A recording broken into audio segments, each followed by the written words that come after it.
নানা ধরনের বিপদ আপদ দিয়ে আল্লাহ তাআলা আমাদেরকে পরীক্ষা করবেন। তবে ইন্টারেস্টিংলি মজার বিষয় হচ্ছে পরীক্ষাটা এক একজনের এক এক রকম। পুরো পৃথিবীটা একটা পরীক্ষা ক্ষেত্র, কিন্তু কারো প্রশ্নপত্রের সাথে কারো প্রশ্নপত্রের কোনো মিল নাই। সুবহানাল্লাহ। আমার পরীক্ষা একরকম, আপনার পরীক্ষা আরেক রকম, ওই ভাইয়ের পরীক্ষা আরেক রকম। সবাই পরীক্ষার্থী। কারোর জন্য পরীক্ষা হচ্ছে সে খুব অসুস্থ, প্রচন্ড অসুস্থতা, তার জন্য পরীক্ষা। ক্যান্সারের রোগী, ডক্টর বলছে 4th স্টেজে চলে আসছে, কয়েক মাস বাঁচতে পারে, এটা তার জন্য পরীক্ষা। আবার কারো দেখবেন যে খুব একটা অসুস্থতা নাই, অসুস্থতার ঝামেলা নাই, কিন্তু তার দারিদ্রতা আছে, তার আর্থিক অনটন, এটা তার জন্য পরীক্ষা। আবার কারো দেখবেন অসুস্থতাও নাই, দারিদ্রতাও নাই, তার দাম্পত্য জীবনের সমস্যা।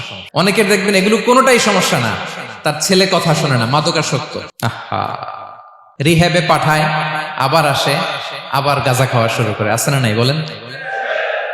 দেখেন তার পরীক্ষাটা আবার আলাদা। তাহলে পরীক্ষা ছাড়া, বিপদ আপদ ছাড়া দুনিয়াতে কেউ নাই। পরীক্ষা দিয়ে দিয়েই নিজেকে প্রমাণ করতে হবে। আর এক একজনের পরীক্ষাটা এক এক রকম, কারো পরীক্ষার সাথে কারো পরীক্ষার কোনো মিল থাকবে না। তো মাঝে মাঝে আমরা এটা ভুলে যাই। আল্লাহ তাআলা কালামে পাকে রিমাইন্ডার দিয়ে আমাদেরকে স্মরণ করিয়ে দিতে চান যে এই পৃথিবীতে আসলে তোমরা এসেছো পরীক্ষা দিতে। এটাই জীবনের বড় বাস্তবতা। এটা যদি ভুলে না যান, এটা যদি আপনার মাইন্ডসেটে থাকে যে পুরো জীবনটা একটা পরীক্ষা, তাহলে দেখবেন কোনো কিছু আপনাকে কাবু করতে পারবে না। আপনি হতাশ হবেন না, জীবন নিয়ে আর অভিযোগ থাকবে না, আপনি ভেঙে পড়বেন না, সব অভিযোগ হতাশা দূর হয়ে যাবে।